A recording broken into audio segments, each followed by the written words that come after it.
Boa noite, boa noite. Vamos nessa.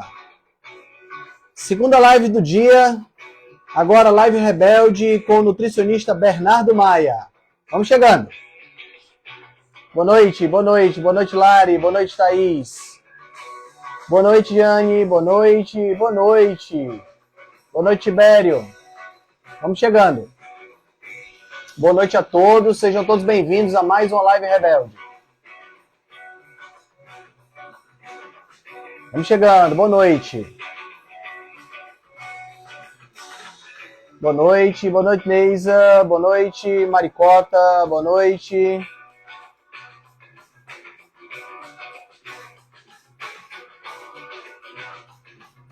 Boa noite.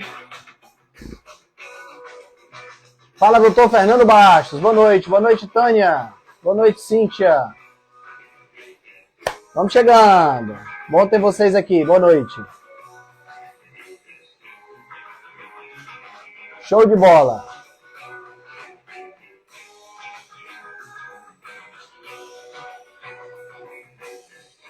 Enquanto o Bernardo entra, deixa eu já falar para vocês do nosso clube de leitura, né? Aproveitar que nós estamos aqui só nós, né? O Bernardo deve entrar daqui a pouquinho. Tá? Então, o clube de leitura foi uma ideia que me ocorreu baseado nos meus estudos de filosofia. Tá? Eu comecei a estudar filosofia e uma das metodologias que são utilizadas são o trabalho que é feito com esses livros, né? Com leitura, um clube de leitura comentada, vamos dizer assim. E aí eu disse, cara, essa é uma ótima ideia. Se eu tiver a possibilidade de fazer isso com nutrição, vai ser show de bola. Então, qual é a ideia? É exatamente essa, a gente pegar esses livros que vocês estão vendo aqui, né?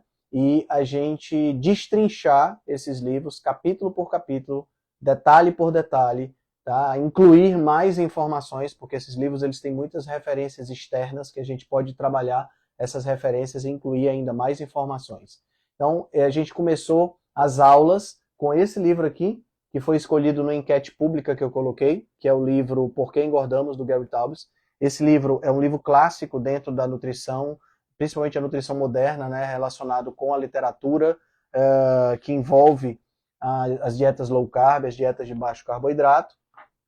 E a gente começou com esse livro há 2 semanas, né? Nós estamos agora na 3ª semana do clube de leitura. A primeira semana a gente deu aula sobre a introdução. A segunda semana nós falamos um pouquinho sobre o capítulo 1, né? E estamos agora vamos essa semana trabalhar o capítulo 2, né, do livro. Então é uma ideia muito legal. Se você quiser mais informações, manda um direct para mim que eu te passo. Bernardo já está na área. Pronto, Bernardão, já mandei o convite. Vamos só aguardar a entrada do... Opa! Grande, Bernardo. Tudo bom, meu amigo? Rapaz, boa noite. Tudo que estrutura show de bola que você tem aí para fazer essas coisas, hein? Um dia eu vou chegar nesse nível. Dá para fazer umas graças aqui. Eu gravei meu curso no meu escritório, aí eu tive que dar um upgrade nele. Tá certo, tá certo. Você tá falando de onde, Bernardo? Cara, eu moro em Vinhedo, interior de São Paulo. Tô aí 15 minutos de Campinas, 40 de São Paulo. Legal. Cidadezinha tranquila? Boa de morar? É demais. Tem 70 mil habitantes, bem de boa. Rapaz, qualidade de vida, hein? Total, cara. Aqui é uma cidade muito... vamos falar assim, uma cidade de lazer de quem trabalha em São Paulo, de cidade de dormitório, tem muito condomínio, então o pessoal trabalha na São Paulo, Redondeza, mas escolhe aqui para viver, para morar. Legal, muito bom. Meu amigo Bernardo, muito obrigado por ter aceitado o convite. Tá? Para mim é uma satisfação e uma honra estar conversando um pouquinho com você. E vamos lá, eu acho que o pessoal, não sei se o pessoal que me segue te segue, mas de qualquer forma, se apresenta aí para a galera, fala um pouquinho quem é Bernardo Maia, nutricionista. Cara, primeiro eu que queria agradecer seu convite, acompanho seu trabalho aí, você faz uns posts fantásticos, uma profundidade de informação, de conhecimento muito bom. Então, parabéns Ô, aí cara, pelo muito obrigado. seu conteúdo. E eu sou nutricionista, formado em 2010. Acho que é isso, 2010. Já entrei na faculdade sabendo que eu queria atuar na área clínica, principalmente mais ligada à parte de esporte, qualidade de vida, essa linha parte mais metabólica. Eu já entrei sabendo isso, e até depois posso falar o porquê que eu entrei já com isso na cabeça. E desde 2010 eu estou aí em consultório, na época que nutrição nem era esse boom todo, né, cara? Não tinha rede social, acho que tinha um Orkut na época, devia ter. Então, nutricionista era uma coisa rara de se ver, mas aí desde então eu atuo na área de nutrição. Tenho aí isso, além da graduação, tenho especialização em fisiologia do exercício, bioquímica do treinamento, nutrição esportiva, nutrição ortomolecular e genômica, e parte de coaching também eu comecei a estudar, mas acabei dando uma pausa. E é isso. Atuo todo dia aí com atendimento presencial, online, principalmente presencial aqui na Redondeza, nas cidades aqui ao lado de Vinhedo. Legal. E você falou que gravou um curso, você tem um curso na internet, é isso? Tenho. Cara, foi em 2016, 15, não sei. Eu atendi, cara, era uma época, né, que tava começando esse negócio de curso, a parte de discussão de conteúdo. Na época ainda que o Facebook grava os conteúdos que a gente produzia. E assim, resumindo, eu era uma sexta-feira, eu atendi uma mulher, última consulta, cara. Sexta-feira você é mais tarde, era umas 4 da tarde, mais cedo, quer dizer, umas 4 da tarde. E a mulher veio de, sei lá que cidade, viajou umas 3 horas. E ela chegou assim para mim: olha, sou fulana, vim de tal cidade, demorei 3 horas para chegar aqui, não tenho condições de voltar, porque é aquela coisa, né? Consulta, retorno, a gente vai se vendo a cada meia hora. E aí ela falou assim: não tenho condições por voltar nem financeiras, nem pela distância. Mas eu preciso que você me ajude, te vi pela rede social, tô obesa, tô pré-diabética, tô hipertensa, tô isso, tô aquilo, me ajuda. E ali eu travei, né, cara? Eu falei, pô, tudo que eu faço, que é conversar com a pessoa, prescrever um plano e pedir para ver ela em 30 dias, eu não vou ter esses 30 dias. E aí eu simplesmente fechei o computador e falei assim: olha, eu não vou te dar um cardápio. É assim que funciona. É assim, pá, insulina, tal, assim que engorda, assim que emagrece, tal. O jejum é assim, pá. E ali, umas 1h30, 2 horas, explicando pra ela, saiu um monte de rabisco, um monte de folha. Falei, ó, entendeu como é que funciona? Vai. E, cara, eu falei, bom, era o que eu tinha na hora ali. Cara, deu uns 2, 3 meses, essa mulher me mandou um e-mail falando que já tinha emagrecido 20 quilos, que já tinha tirado não sei quantos remédios, me agradecendo um monte. E que estava dando certo, tal, e me agradecendo. Eu falei, cara, se eu falei, dei esse tanto de instrução para uma pessoa em 2 horas e ajudou muito a vida dela, por que não gravar isso e distribuir, né, trabalhar dessa parte online para ajudar mais pessoas? E aí veio a história, o insight do PQV, que é o Programa de Emagrecimento e Qualidade de Vida que eu tenho, que é muito ligado a emagrecimento e qualidade de vida. Legal, cara, legal. Muito bom, muito bom. E é muito gratificante quando a gente pode ajudar as pessoas assim, né, cara? É muito bom, muito bom. Cara, é muito. E o PQV é um programa bem completo, assim. E é isso que você falou, ele ajuda bastante as pessoas que estão ali perdidas, não sabem por onde começar, o que fazer. Aí se encontra nele, tem ajudado bastante. Pelo menos é uma boa base para a pessoa depois seguir em frente, né? Com consulta individual, individualizado e tudo mais. Claro. Excelente. Cara, entrando no nosso tema. O nosso tema hoje é mitos da nutrição. Vamos começar com a nutrição esportiva, que é a sua área. Mas antes da gente começar mitos, por que na tua opinião, por que tem tanta coisa na nutrição que é assim, cara? Que tem esses mitos, assim, difíceis da gente trabalhar, difícil da gente desmistificar determinadas coisas, desmentir determinadas coisas. Na tua opinião, por que a nutrição é essa coisa assim tão, como diz como diz a frase, uma zona tão livre de evidência, né? Porque a gente fala alguma coisa, o professor da faculdade fala alguma coisa e de repente está todo mundo repetindo e ninguém sabe quem foi que falou, né? Exatamente por isso, por esse termo que você usou, na minha opinião, o fato da metodologia dos estudos ela ser muito limitada por questões de ética, comitê de ética, a gente sempre, na minha opinião, isso nunca vai ser resolvido. Porque hoje, se você quiser provar qualquer coisa dentro da nutrição, você consegue. Via estudos, tudo bem, evidência A, 1, 2, 3, 4, 5, mas vai estar lá como é que é, no título do portal ali, dos sites, que aquilo foi baseado em estudo científico. E a pessoa leiga do outro lado, ela vai saber qual que é o nível de evidência e tudo mais. Então, na minha opinião, o maior problema da nutrição humana, né, é esse, que a gente não consegue simplesmente pegar um grupo e falar assim, olha, é só isso por tanto tempo, é assim, assim, assado, depois abrir, né, igual faz na veterinária. Pô, a nutrição animal está muito avançada, porque você pode fazer isso. Né? Você pode determinar só aquilo, depois abre, estuda ali e acabou. Na nutrição humana, não. Então, fica aí esses estudos, principalmente bases de questionários, né?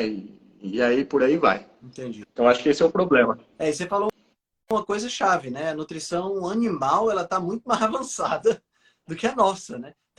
Existe muito mais certeza no mundo animal de criação do que nos seres humanos, né? É um negócio impressionante isso aí. Muito mais. Eu atendo bastante veterinário, sempre quando eu atendo a gente cai nesse assunto, como é difícil estudar nutrição humana em relação ao animal que está muito na frente, né? E eu falo para as pessoas, você viu lá que a matéria que a carne vermelha faz mal. Eu falei, cara, isso é um estudo observacional. O cara não come só carne vermelha o ano inteiro. Tem um que come carne vermelha e come vegetais. Tem um que come carne vermelha e toma cerveja e fuma. Então, não dá. A nutrição é muito ampla. A gente não olha só um alimento. O segredo do negócio é a combinação desses alimentos, a interação deles com o seu cotidiano, com o seu estilo de vida. Enfim, eu acho que isso nunca vai mudar, cara, sinceramente. Eu acho que é uma coisa que só se a tecnologia dos estudos avançarem muito, mas por erro de metodologia vai ser sempre essa bagunça. E a nutrição, ela gera um oportunismo para interesse financeiro, né, cara? Uhum. Então, não sei nem se é interesse das pessoas que comandam isso daí, que isso seja realmente mais sério, porque aí você vai derrubar muita coisa e talvez não seja interessante derrubar essas coisas. Entendi. E é verdade, é verdade. A gente tem, a nutrição talvez tenha essa questão desse viés porque gera realmente muito interesse, né? Você tem interesse na indústria alimentícia, você tem interesse da indústria de medicamentos, né? Então, a gente fica nesse impasse, né? Se a gente pega uma pessoa, por exemplo, uma pessoa diabética como essa que você contou a história relacionada do seu curso, né? Essa pessoa deixou de tomar remédio. Qual é a indústria farmacêutica que gosta desse tipo de coisa? Não gosta. Pô. Se ela parou de tomar remédio, é um negócio meio, né, ruim. Um cliente saudável é um cliente ruim para a indústria farmacêutica. Não, é péssimo. Eu falo para os pacientes, eu não quero você o ano inteiro aqui. Entendeu? O pessoal fala, pô, mas como é que você monta um curso para ensinar as pessoas? Ela não vai passar com você. Cara, eu não quero paciente que fica todo mês indo no consultório, pagando o carnezinho ali. Eu quero que ele entenda, aprenda, tenha um resultado e voa, vai. A gente não pode, uma pessoa, Henrique, ela não pode depender do nutricionista para comer bem, cara. A gente come todo santo dia, do primeiro dia de vida até o último. Não é certo você depender de outra pessoa para se alimentar. Você tem que adquirir aquele conhecimento. Ok, uma dieta é um período específico, pô, então do dia eu tenho um objetivo tal, que tem que ser até dia tal, beleza, mas pensando em saúde, cara, não pode. Isso tem que ser ensinamento básico. Ela tem que Então, ser... a partir do momento que você ensina a pessoa a ser autossuficiente, a ponto que ela não precise mais recorrer tanto à área da médica, né, da doença e tal, você está jogando contra o sistema, né? É verdade. É o que eu falo para todo paciente meu. O meu objetivo é não ter paciente. Entendeu? É exatamente o paciente que venha, aprenda como é que faz, cria consciência para ele se alimentar corretamente quando ele quiser, né? Nas situações mais variadas que a vida nos coloca, E quando ele for fazer uma exceção, que ele abra uma exceção consciente daquilo que ele está fazendo, né? E não sem Exato. saber o que está fazendo. Eu acho que é muito por É aí. aquela frase, né? O meu sucesso é quando você não precisa mais do meu trabalho para você ter sucesso. Acho Boa, que é isso. boa, boa. Boa mesmo. Cara, então vamos lá. Vamos entrar aqui nos mitos. Vamos entender essa história. Começando aí pelos mitos da nutrição esportiva. Vamos começar por aquele que você colocou, comer de 3 em 3 horas. Esse é ótimo, né? Esse aí... Do dia que vem essa história, cara? Cara, eu gravei um vídeo hoje sobre isso. O cara me perguntou no quadrinho de perguntas se precisa de carboidrato para hipertrofia. Eu falei um pouco disso, né? Eu acredito que venha das orientações de pirâmide alimentar, né? Porque ali você vai ter todo aquele direcionamento numa dieta baseada em carboidrato, 60%, 70% a base de carboidrato em cima do valor calórico total da dieta. E, cara, se você tem uma dieta com muito mais carboidrato no plano, é interessante que você faça um fracionamento para você controlar pelo menos a carga glicêmica daquela dieta, né? Então foi isso que eu falei no vídeo hoje. Se você é uma pessoa que por algum motivo você faz uma dieta repleta de carboidrato, seja porque você, sei lá, é um atleta, seja porque você quer uma hipertrofia, estimular mais hipertrofia, por algum motivo a sua dieta vai ter uma carga alta de carboidrato. É interessante que você faça um fracionamento de torno de 3 horas para você controlar a carga glicêmica dessa refeição, porque você não pode pegar um volume alto desse macro e colocar em 2, 3 refeições no seu dia, porque vai ser praticável a carga glicêmica que você vai estar dando para essa pessoa. Agora, se você trabalha numa dieta onde você comer mais ou comer menos, você não tem impacto nessa glicemia, né? Você está simplesmente trabalhando ali com vegetais de baixo amido, proteína, gorduras naturais, não faz sentido você fracionar essas refeições. Então você come até a sua saciedade, oferta tudo que o seu corpo precisa, em 2, 3 refeições você mata a necessidade. Então, e que as pessoas fazem o contrário, né? Que elas querem emagrecer, com o emagrecimento elas vão atrás de déficit calórico. Então elas pegam uma dieta de baixa caloria, a base de carboidrato, que não gera saciedade nenhuma, fraciona isso em 5, 6, 7 refeições, fazem micro-refeições ao longo do dia, sem saciedade e contato com alimentos que geram compulsão o dia todo. E ainda espera que isso dê certo. É muito Então, surreal, né? é. Aí eu falo. Então, assim, comer de 3 em 3 horas faz sentido para pessoas que comem muito à base de carboidrato por algum motivo. Agora, se não é essa a proposta, não faz sentido nenhum. Tá? Mas assim. História de. Ah, pode falar, desculpa. Não, é que eu falei. Eu falar assim, esse objetivo de 3 horas com muito carboidrato, com um objetivo específico, é totalmente fora do ambiente natural do ser humano. A gente está indo para uma coisa que é performance. Vou pensar em saúde, emagrecimento, qualidade de vida e tal. Não. Você vai ter uma dieta de baixo carboidrato, com menos refeições ao dia e muito mais volume, mas muito mais completo. Exato. Exato. E tem a história de que comer de 3 em 3 horas aumenta o metabolismo, né? Essa é verdade. Se você não comer de 3 em 3 horas, quando você comer, o seu corpo ele vai perceber e vai estocar tudo que você comeu, porque você ficou muito tempo sem comer. Fala, gente, o corpo é química, é hormônio. Ele não tem essa... Nossa, ele vai ficar assim, não tem um relógio que ele fica ali calculando que você não comeu e vai guardar. Ele tem essa... Se fosse um chip. E assim, se comer de 3 em 3 horas aumenta o metabolismo, então eu vou comer de 2 em 2, porque aumenta mais ainda, né? Não, e aí você pega uma pessoa que... Eu explico isso muito na consulta. E aí você pega uma pessoa... Eu peço muito curva de insulina. É um exame que eu gosto muito de trabalhar, porque ele dá realmente todo o perfil ali que eu preciso para saber quanto, quando e como eu vou trabalhar de carboidrato com essa pessoa. Eu falo para ela, olha, tá vendo aqui a sua curva? Que em 3, 4 horas você não conseguiu ter uma boa curva. Se você é uma pessoa que come de 3 em 3 horas, você está desligando o seu metabolismo, você não está acelerando o seu metabolismo. Tá? Uma pessoa que tem uma curva ali, que ela resolve uma carga glicêmica alta, um destrozol em 2 horas, 2 horas e meia, 3 horas, ok. Agora, a maioria das pessoas que tem resistência à insulina, comer de 3 horas para dieta base de carboidrato, ela está indo contrário, ela está indo na contramão, ela está desligando o metabolismo dela. É verdade, é verdade. É verdade. E essa história de comer de 3 em 3 horas nos leva à questão do jejum, né? E o jejum que é, tipo assim, é proibido treinar em jejum, porque senão você vai perder massa magra, né? Tem essa outra história também. Não treinar, vai passar mal, vai ter hipoglicemia se treinar em jejum, né? É... É. Você treina em jejum, Bernardo? Treino. Treino. A maioria dos treinos que eu faço, dos 5 treinos que eu faço da semana, 4 são de manhã. Então eu acordo, já faço uma suplementação de sais minerais, hidratação, sais minerais e Já vai.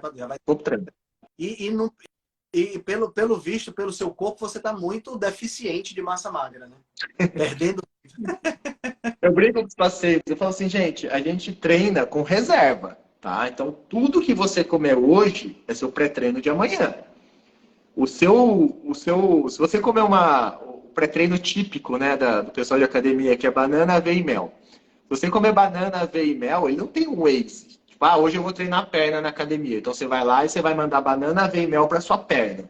Não, você não tem relação nenhuma, tá? O glicogênio que está na sua perna, ele foi construído a partir da refeição que você fez ontem, ao longo do dia antes de ontem, enfim, para trás. A partir do momento que a glicose ela entra no músculo, ela não sai mais. Exatamente. E eu dou até o exemplo, né? Falou assim, olha, pra você ter noção como isso funciona, eu dou um exemplo lá no extremo. Eu falo, pensa uma pessoa que ela tá bebendo muito, né? E ela tá lá bebendo, bebendo, bebendo. E o álcool ele tem a capacidade de cortar, de inibir a enzima do fígado que é responsável por manter a nossa glicemia. Então, a partir do momento que a pessoa está bebendo álcool, o fígado não consegue produzir glicose para manter a glicemia estável. E ela chega a entrar em coma alcoólico, mesmo com a musculatura cheia de glicose. O músculo é tão egoísta que você vai morrer, mas ele vai morrer, ele vai ficar com o carboidrato dentro dele. Então, fica tranquila que você vai ter energia para treinar se você comer bem na sua janela de refeições. Exato. Exato. Muito bom. Muito bom. Você falou uma coisa interessante. Pré-treino, né? E pós-treino.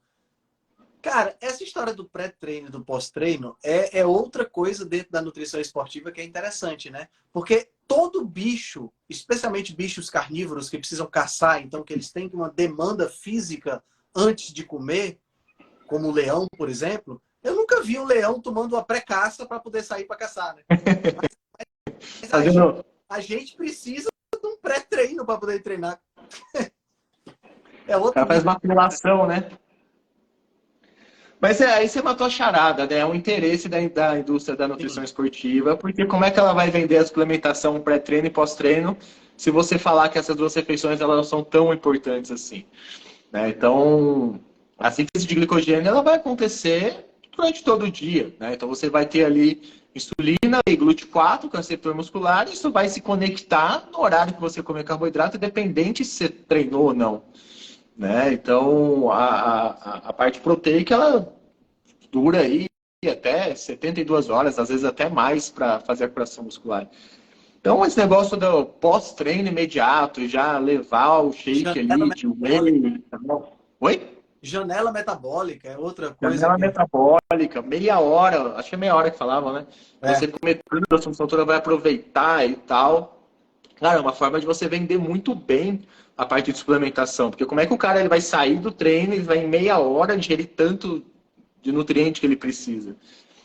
Então aí vem a parte do interesse, mas...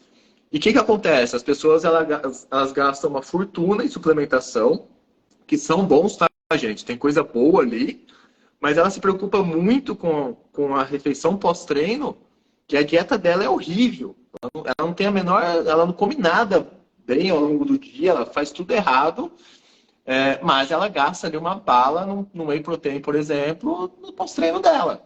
Entendeu? Ela faz ali o seu pré-treino e como se essas duas refeições fossem essenciais para o resultado dela. E, cara, isso representa aí nem 10% do resultado. verdade. Eu lembro no meu antigo prédio onde eu tinha o meu consultório, me mudei recentemente, tinha uma loja de suplementos embaixo, sabe?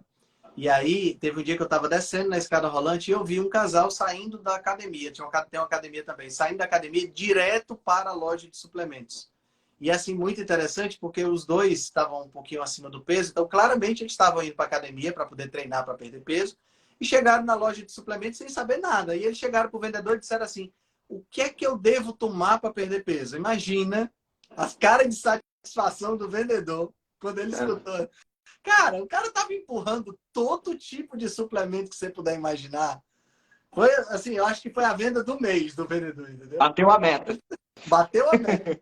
Porque uma coisa que é muito comum, a gente tem suplementos que são muito bons, por exemplo, creatina, whey, são suplementos que são. Creatina é um suplemento que tem, se a gente pegar o que tem de confirmação e de estudo mostrando que creatina é um excelente suplemento, a gente enche um HD de 1 tera de tanta coisa, né? Agora, quando você entra na loja de suplementos, que você começa a ver a quantidade de novidades que você tem, porque todo ano tem uma novidade, né? Primeiro foi a frutinha dos maias, que não sei o quê, e os astecas, e é o segredo dos guerreiros da Austrália.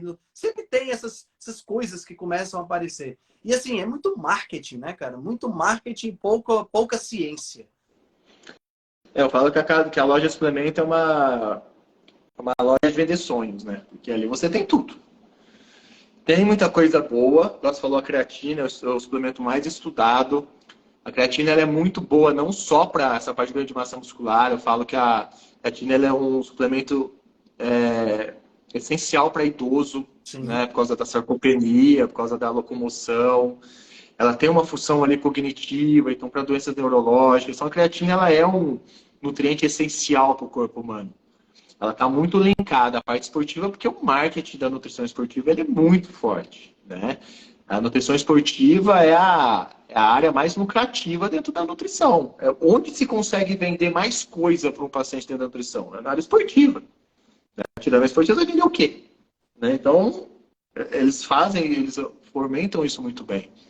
Então, eu vou destacar ali que creatina é um produto legal, o whey protein é um produto legal, não só para quem faz academia, hipertrofia, pelo contrário, as pessoas acham que o whey né, ela vai estar consumindo ali uma quantidade enorme de proteína. Gente, o whey protein bom, ele vai te dar ali 25 gramas de proteína numa dose. Isso é 100 gramas um filezinho de frango. Tipo, um almoço que vocês fazem dá muito mais proteína que isso.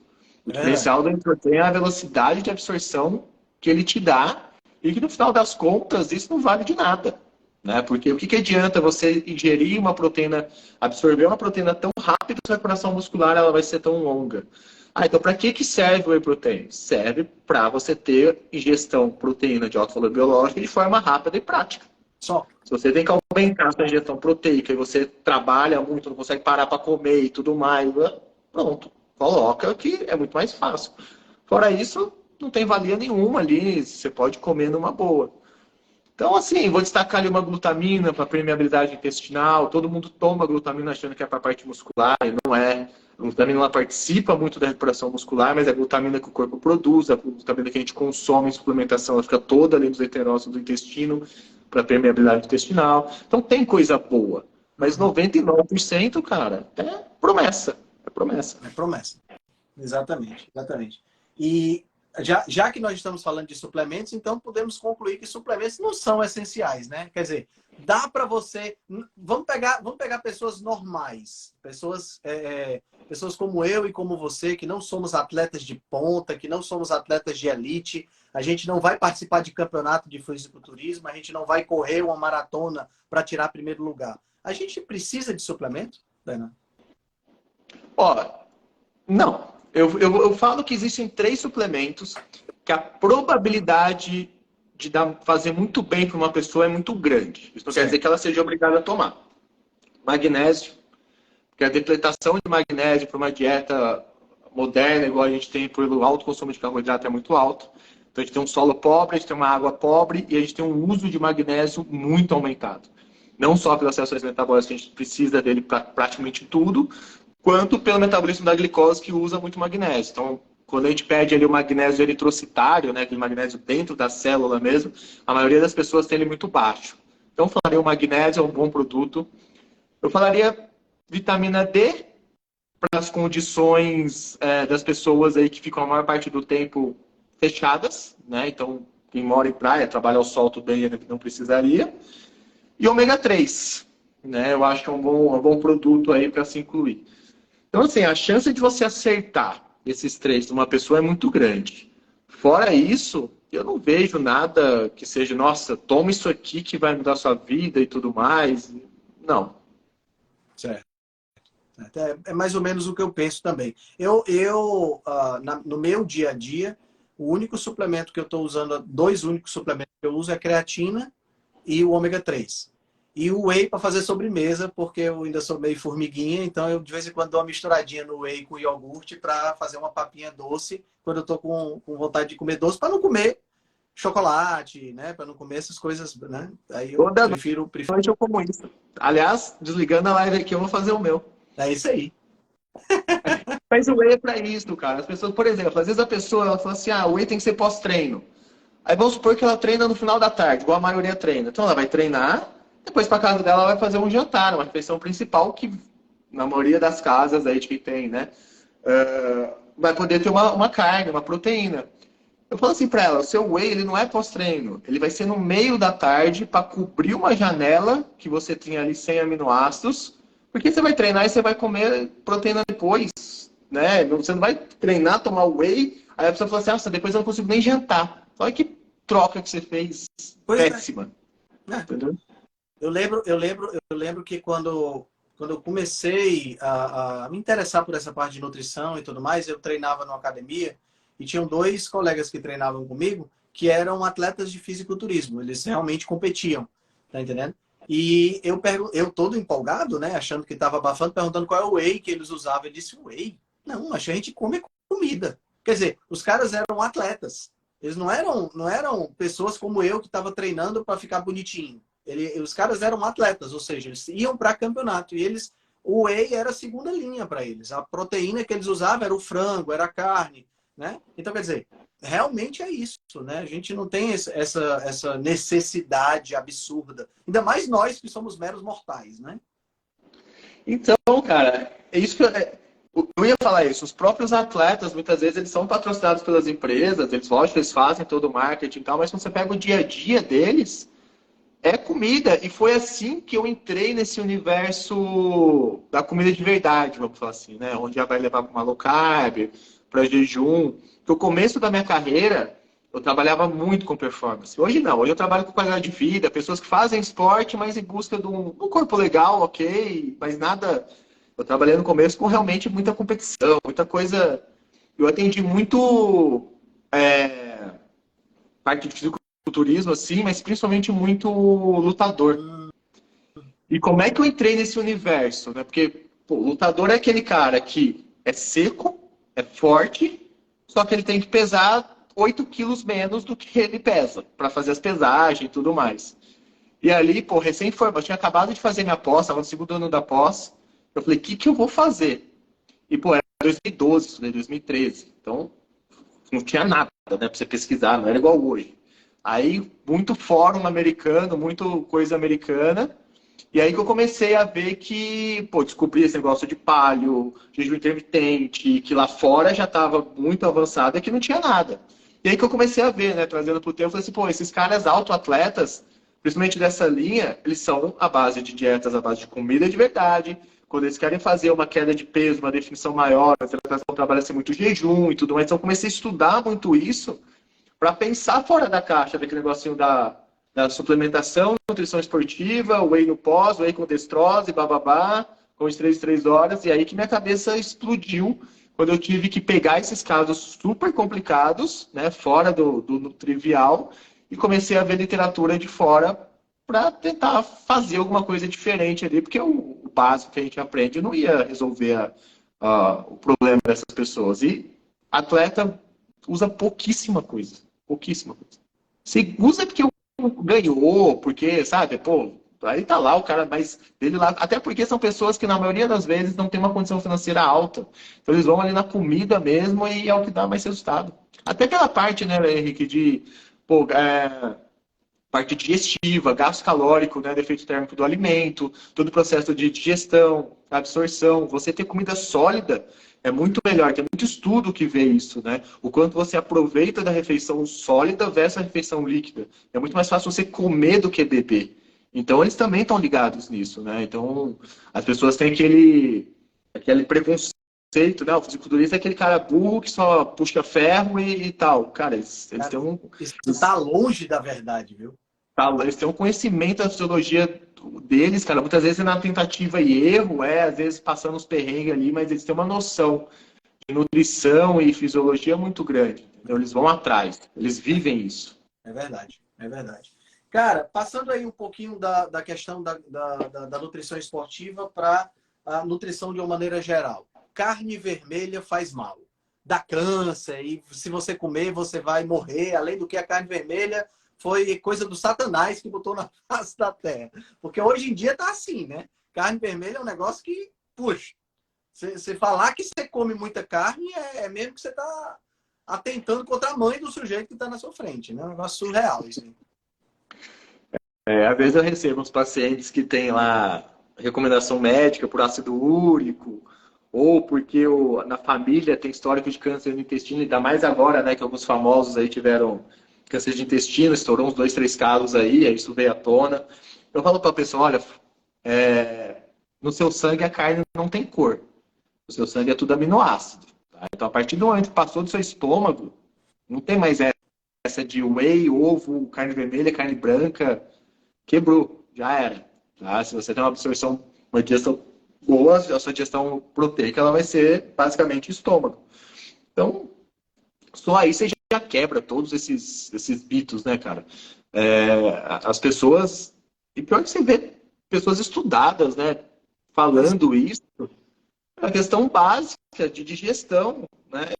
É igual, por exemplo, vou dar um exemplo que eu dou também na consulta para a pessoa que é mais ou menos a mesma coisa. Toma colágeno.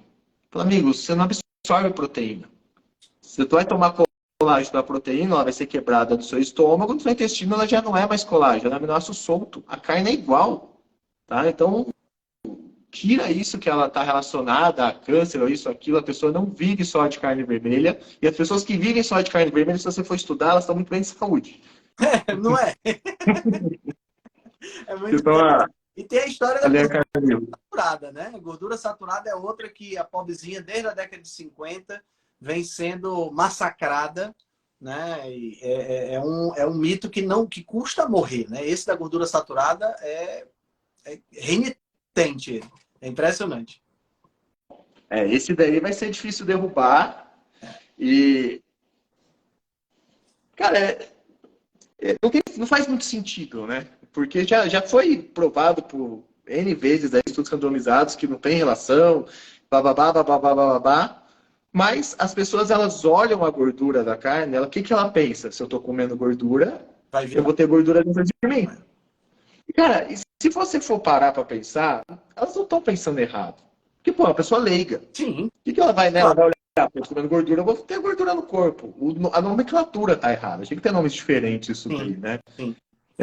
Eu falo para ela, olha, a gordura que você tem no corpo, a maior parte é de carboidrato que não virou músculo. Né? Então, falo, se você comer carboidrato e a glicemia subir, você tirou só o corpo da zona de conforto. Se o seu músculo não pegar, o que esse açúcar vai ficar? Vai ficar no seu sangue? Você vai ser diabético? Então, o seu corpo faz gordura. Mas engordar é ruim? Mas é melhor que ser diabético. Então, a gordura que você tem no corpo, ela não vem da gordura que você está comendo. A gordura que você está comendo, ela vai pegar do seu intestino vai jogar para o seu fígado, o fígado vai queimar menos a sua gordura e vai queimar a gordura que você comeu. Você vai estar criando uma competição ali energética, não só que você vai estar emagrecendo mais lentamente, mas ok, ele acabou de comer a gordura que você ingeriu, ele volta para a sua. Tá? Isso é muito diferente de você comer uma gordura com carboidrato. Eu falo que é a principal característica do fast food. Você vai pegar uma pizza. Tá, pega o recheio da pizza e coloca no ovo. É um fast food? Não. Pega o recheio da pizza e coloca no pão integral. É um fast food? Entendeu? Então, fast food é quando você tem um aumento da glicemia com gordura, principalmente característica saturada. E quando as pessoas fazem esses estudos, a carne vermelha está onde? Está no pão, está na massa, está na cerveja, está no arroz, tudo mais. Então, por exemplo, se você comer uma costela com arroz, dentro do seu sangue, é fast food. Você está com pico glicêmico e gordura chegando. Exato, exatamente. Então, sempre vai dar essa confusão. Por quê? O estudo ele não separa, né, o que as combinações alimentares. E a alimentação é combinação. Você pode montar um prato ali com carne, dois pratos com carne vermelha, um ser totalmente correto, outro ser totalmente errado. Exato. Então, Exato. Por isso que eu acho que esse mito ele ainda vai perdurar muito tempo, até porque se derrubarem não vem de estatina, né? Então, É, tem uma grana boa nesse negócio de estatina aí, né? Muito boa. nossa, isso daí. Cara, eu pego paciente às vezes com colesterol de 215, cara, com triglicéridos lá embaixo, sabe? Tudo, pô, você vê assim perfeito, cara. O cara com a insulina baixa, uma glicemia perfeita, homocisteína baixa, LPA baixa. Pô, o cara é excelente, não, mas 215 de colesterol tá alto, estatina. Você vai morrer e falar, cara, E a gente, e assim, a gente como nutricionista, a gente fica a gente fica numa situação, eticamente falando, né? A gente fica numa situação delicada, né? Porque ao mesmo tempo a gente olha para isso e tá na cara que não precisava usar estatina. E aí você fica, porra, se eu falar e esse cara de repente quiser me detonar, ele, né? Sabe? É um negócio meio complicado realmente. porque como nutricionista você não pode nem prescrever nem tirar uma prescrição médica de alguma medicação, né? Uhum. É. Mas aí que eu falo, cara, o que que eu faço? Até com dieta, tá? Porque eu teve uma época que eu quase desisti da profissão, cara. Foi mesmo. Cara, porque eu tava atendendo muito. Então, pô, graças a Deus, minha agenda ela começou a crescer muito rápido. Então, no começo assim de carreira, depois de 3 anos, 4 anos de formado assim, eu atendia todo dia das 8, 9 da manhã às 10, 11 da noite, cara. Era uma coisa insana. E só que era toda a consulta negociando com a pessoa, negociando a saúde dela. A pessoa chegava, ela pagava a minha consulta, ela chegava para mim com um problema, buscando uma solução. Eu dava a solução para ela e tinha que negociar aquilo para ela que só ia fazer bem para ela, sendo uma coisa que ela me pagou e me pediu. Isso não entrava na minha cabeça, cara. Eu tava ficando muito desgastado de ficar negociando isso daí todo santo dia. Eu falei, eu vou parar isso daqui eu não tô aguentando. Eu falei, não, vamos mudar meu estilo de atendimento. Eu não vou falar para a pessoa o que ela pode, o que ela não pode. O que ela tem que fazer ou tem que fazer. Eu vou explicar para ela como é que funciona. Se ela vai fazer ou não, aí já é responsabilidade dela. Entendeu? Porque eu te falar assim, Henrique, come tal coisa. Ah, eu posso comer tal coisa? Não, você não pode, você tem que comer tal coisa. Aí fica o quê? Ah, meu Nutri deixa, meu Nutri não deixa, meu Nutri é legal, meu Nutri não é legal. Eu falo, não, Henrique, é assim. Se você comer isso, funciona assim, assim, assado, no final da semana vai ser assim. Se você comer por esse lado, vai ser assim, assim, assado, e vai dar isso aqui, tá bom? Entendeu? Entendeu? Agora você decide, você não é mais criança, o que você vai fazer? Então, Boa. quando Boa. cai esse negócio do colesterol, eu falo assim, ó, funciona assim. Colesterol, pá, lesão endotelial, bababá, oxidação, bababá, bababá. Explico. Entendeu? Beleza. Agora, se você quiser pegar uma segunda opinião médica ou não, fica a seu critério. Eu tento despertar isso daí nas pessoas, porque se você não ensina, se você não tenta passar um pouco de conhecimento para ela, ela vai acreditar no que o profissional está falando. E ela não está errada, cara. Ela não está errada.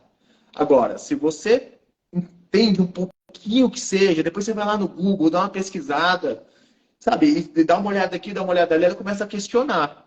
Pô, ponto. Eu já acendi ali uma luzinha na cabeça dela, aí ela, né? Ela vai atrás de outro e vai pesquisando e tudo mais. Mas eu acho importante isso, você provocar uma interrogação na cabeça dela e dar essa responsabilidade para ela. Ó, a vida é sua, a saúde é sua, né? Porque quando quebra uma peça no seu carro, você vai lá no mecânico, fala, ó, custa R$ 1.000 essa peça, você não vai entrar no Google, dar uma olhada, pô, será que é isso mesmo? Não tem uma peça mais barata? Será que é assim? O que você vai fazer com o seu corpo? É a sua saúde. Então eu sempre tento dar uma cutucada assim para a pessoa tentar uma segunda opinião. Eu trabalho com muito médico, eu tenho vários médicos parceiros, indico eles para tentar salvar a pessoa aí, né? Excelente, excelente. Cara, e as fibras? São obrigatórias na alimentação? Cada mito Às desse é vezes uma sim, piada. né? Mas muitas vezes eu resolvo parte intestinal tirando elas. Não é? Não é? Cara, é impressionante, impressionante. Né? Porque assim, a gente fala que fibra é essencial para você fazer cocô. Se não tiver fibra, você não faz cocô, não é assim que o pessoal fala, né?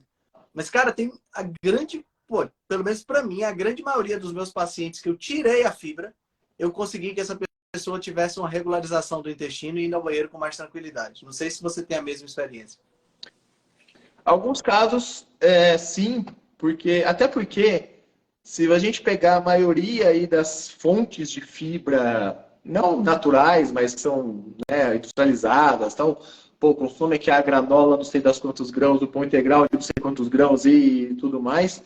Você às vezes está dando uma carga de glúten para essa pessoa tão alta que a constipação dela até piora. Entendeu? Então, às vezes, dependendo da fonte que você vai propor, às vezes você até piora ainda mais o quadro dela. Eu tenho pacientes que, por exemplo, eu regulei intestino diminuindo fibra, melhorando FODMAP e tudo mais, e aumentando a gordura da dieta. Sim, Uhum. sim. Pronto, o intestino melhorou, trabalhando com magnésio, que é muito importante para a parte intestinal. Então, existem os dois lados, mas aqueles quadros que eu vejo assim, que a pessoa chega, não, já tentei de tudo, já tomei de tudo, meu intestino não funciona, não funciona, não funciona. Ou eu vou para hipocloridria, ou eu vou para a diminuição de fibra. Impressionante. Impressionante. É um mito, e esse é outro mito que não morre mesmo, né? Porque a indústria tem muitos suplementos de fibra, né? O que acaba tornando a coisa ainda mais difícil de morrer, né? E Ele esse sempre vai cair nesse é, ponto, cara. Ele sempre vai cair no dinheiro, porque qualquer coisa que você fala de mito, tem um produtinho na estante para vender. é verdade. É verdade, tem toda a razão. E tem essa também de você pode emagrecer sem restrição, né? Você não precisa restringir nada. Você pode emagrecer comendo de tudo um pouco, essa coisa toda. Esse é um argumento que eu vejo muito daquelas pessoas que querem vender a consulta para qualquer custo, né? De querer agradar. E aí você pega, por exemplo, você pega uma pessoa que vai com essa ideia de que pode emagrecer sem fazer nenhum tipo de restrição. E aí a pessoa diz assim, ah, mas eu gosto de chocolate, eu quero comer chocolate. E aí o nutricionista bota um quadradinho de chocolate para a pessoa comer por dia. Meu amigo, a pessoa que gosta de comer chocolate, comer um quadradinho de chocolate é uma tortura muito grande, cara. Cara, às vezes eu falo assim na consulta, você já até toma um susto, assim, fala assim, põe um chocolate pra mim, pode ser um pedacinho só, eu como só um pedacinho. Eu falo pra ela, ó, se você soubesse comer só um pedacinho, você não tava aqui. Né? Porque não faz sentido, né, cara? Então, a dieta flexível, ela tem o seu embasamento. Eu falo que a dieta flexível, ela serve para alguns públicos. A dieta flexível é uma dieta que, pessoal, que pode comer de tudo, apenas controla a caloria. Ela funciona muito bem para pessoas que querem ganhar massa muscular, tá? E principalmente fazem uso de anabolizante. A testosterona aumenta absurdamente a sensibilidade à insulina, ela aumenta a quantidade de estoque de glicogênio, né, de proteína muscular. Então faz sentido não, mas você poderia usar uma dieta mais flexível e ter o melhor aproveitamento disso por todo o contexto. Tem aquela pessoa que é abençoada geneticamente, ela tem a dietinha dela, ela não come só um pedacinho de chocolate, ela vai comer 3, 4, 5, só que por uma questão genética ela é favorecida e ela não tem tantos prejuízos assim. Então ela fala, não, essa dieta de tirar o chocolate é muito restritiva. Tem que ter um pouquinho de tudo. Só que ela não fica no pouquinho. Ela dá umas escorregadas e para ela não pega nada. Tem as pessoas que querem ficar na zona de conforto. Pô, eu tô tentando. Eu fui no nutricionista, ele que me passou, eu tô aqui, dou umas escorregadas, mas, né? Ele é a defesa dele. Eu faço dieta, eu vou no nutricionista. Entendeu? Mas é uma pessoa normal, vamos falar assim. E fora isso, é você judiar da pessoa, cara. É uma pessoa que você vai deixar em contato com comida gostosa o dia todo. Comida que vai liberar uma alta dose de dopamina, por ter sódio com gordura, gordura com carboidrato, açúcar e tudo mais. Em porções extremamente reduzidas, você vai depender totalmente do autocontrole dela para aquilo dar certo. Se ela tivesse autocontrole, ela não estava obesa, não estava acima do peso. Entendeu? É. Então, funciona? Pô, funciona. Se ela fizer aquilo ali, vai dar certo. Agora, as pessoas conseguem passar fome no momento de motivação, que é o começo. Mas você não vai ter motivação todo o período de emagrecimento. Na primeira barreira que ela tiver ali, a primeira travada que o peso dela der, a primeira situação que ela tiver ali numa ocasião, às vezes ela perde o controle totalmente e volta tudo. É verdade. Então, tem pessoas que se adaptam, mas pessoas que se adaptam a dietas flexíveis são pessoas extremamente ligadas ao corpo. Então ela cumpre aquilo porque o prazer dela está no espelho. Então ela faz pra valer e você pode colocar ali 10 gramas de isso, 30 daquilo que ela vai fazer. Tá? O prazer dela não está na comida, está no que ela vê, está no esporte, no fisiculturismo, tal. Então beleza. Agora uma pessoa que não é ligada nisso, ela desconta as emoções dela na comida, ela vai comer porque é gostoso, Então você tem que dar saciedade para ela. Né? Eu falo que o segredo do emagrecimento é a saciedade. Todo método que a medicina proporciona para o paciente, seja, vai, Ozempic emagrece? Não, vai ser comer menos emagrece. Bariátrica faz comer menos emagrece. Balão, a mesma coisa. Qualquer coisa que te faça comer menos que vai te emagrecer. Não inventaram ainda um negócio que você vai lá e toma e aquilo some com a sua gordura. Agora, como é que uma pessoa sem auxílio da medicação ou das cirurgias faz para falar não para comida de forma contínua? Saciedade. Ela tem vontade. Pô, é gostoso comer um brigadeiro. Mas se ela está saciada, ela tem controle. Quero ou não quero? Quero, beleza, eu estou pegando aqui, estou errado, amanhã minha vida continua. Não, não quero, eu estou no meu propósito.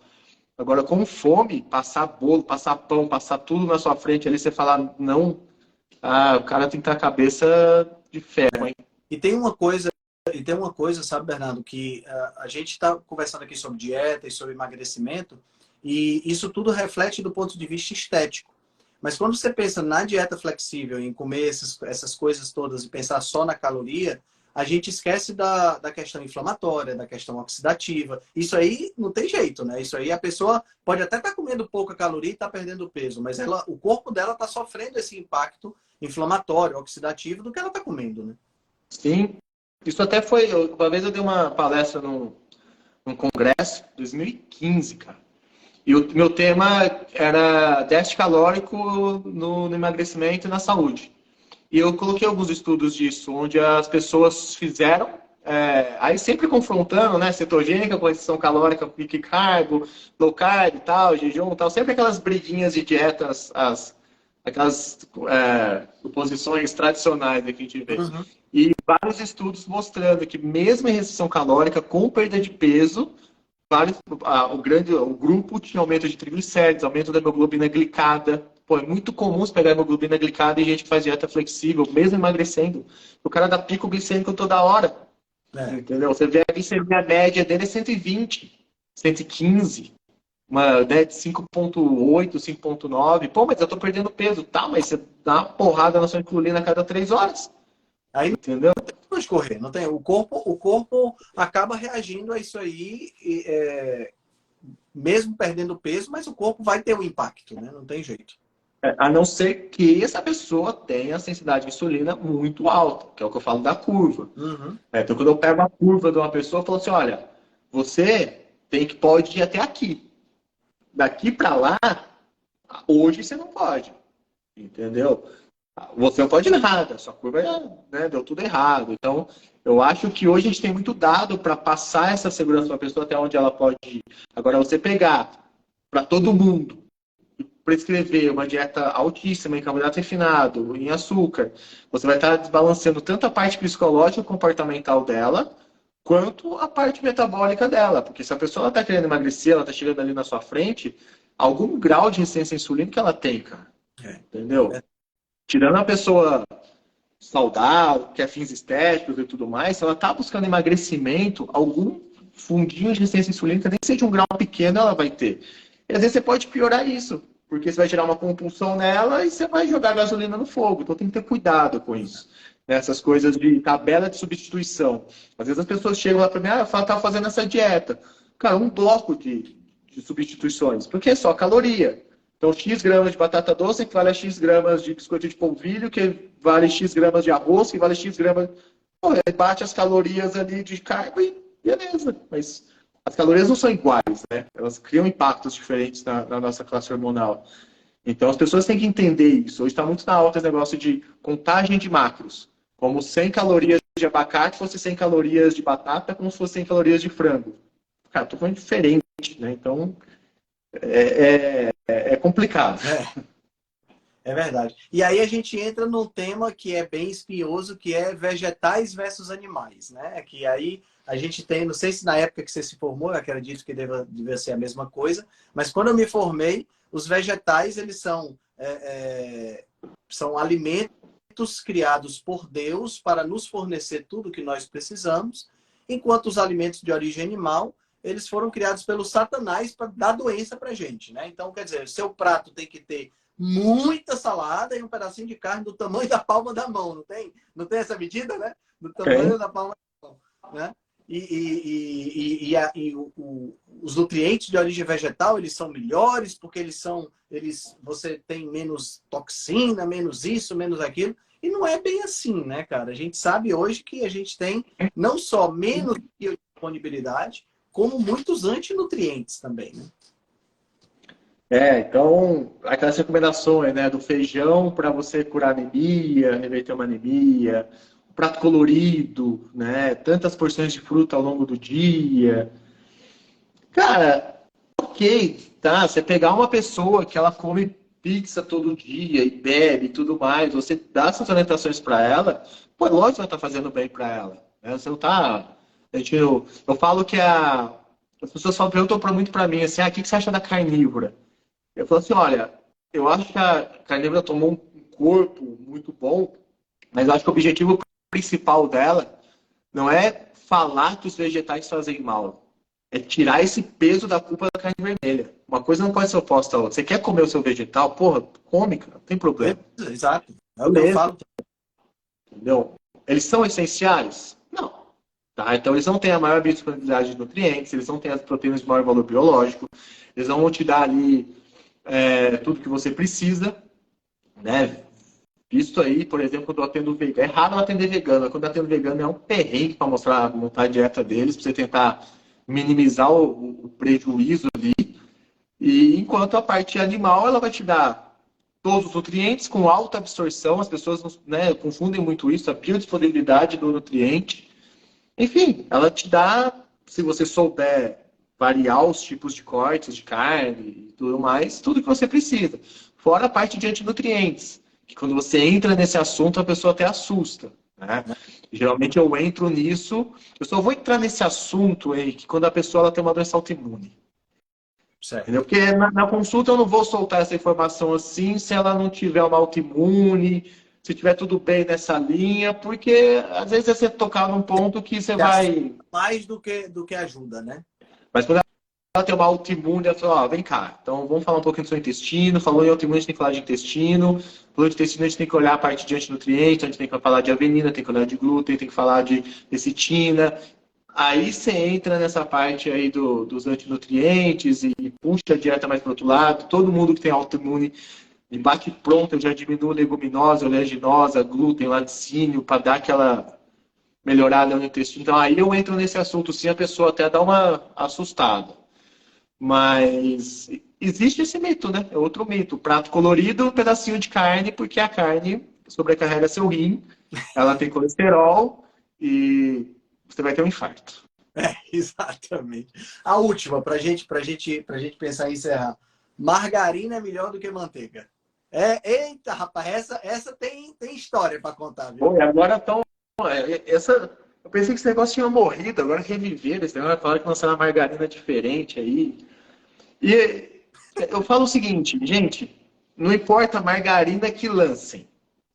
O ponto é, gordura saturada não faz mal. Tá? Eles tentam lançar a margarina e fazer todo o marketing em cima da margarina, seja ela qual for, da marca qual for, porque a manteiga tem gordura saturada e gordura saturada faz mal. Eu tento explicar isso falando assim, olha, esquece se a margarina faz bem ou mal. Se um dia inventarem uma que faz bem, ok. É impossível, mas ok. Você tem que olhar para a carne, para a manteiga, que a gordura saturada não faz mal. Esse é o objetivo. Se você entender isso, dane-se o que inventarem do outro lado. Não importa mais. A gordura saturada da manteiga não faz mal, contanto que você não fique fritando coisa milanesa, coisa tudo mais, porque aí a culpa não é da gordura, é da junção do que você fez ali, que você fez uma tremenda de uma bomba. Né? Mas aí entra a parte da gordura saturada. É tentar crucificar a gordura saturada, enaltecendo a margarina. É verdade. Você vai ter gorduras poliinsaturadas, ricas de ômega, sei das quantas, tudo mais, só para falar que a gordura saturada faz mal. E ficam inventando essas gorduras Frankenstein que a gente não sabe o que é que faz no corpo. Porque a gordura trans, né, que era a margarina original, já foi banida dos países, né? Então, quer dizer, já era uma porcaria. Aí agora inventam a gordura interesterificada. Não, mas essa aqui é diferente. Meu, é diferente até descobrir que ela tá fazendo mal pra caramba, né? É só uma questão de tempo. Porque o troço... o que eu acho, sabe, Bernardo, é que o ser humano chegou num nível de tecnologia que ele se acha superior às criações da natureza, que são criadas ao longo de milhões e milhões de anos. De repente a gente acha que consegue fazer um produto que é melhor do que o que a natureza já disponibiliza para a gente. Isso é de uma arrogância sem igual.